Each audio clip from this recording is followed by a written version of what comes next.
Shtëpia e Bardhë mori vendimin për të mos përfshirë Rusinë në listën e saj të gjerë të vendeve që do të përballen me tarifat e reja duke filluar nga sot.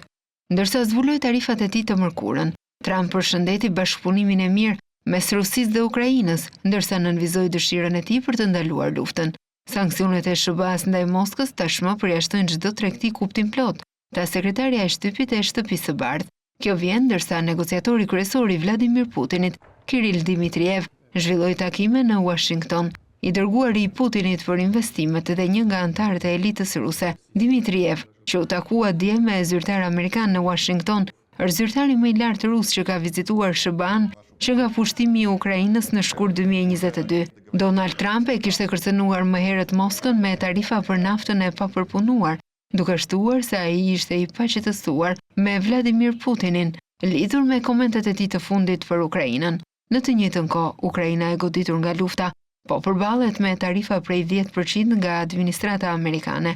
Një ekip nga Ukraina mund të shkojë në Shtetet e Bashkuara këtë javë ose javën e ardhshme, sa të mërkurën sekretari amerikan i Thesarit, Scott Bessent për televizionin Bloomberg.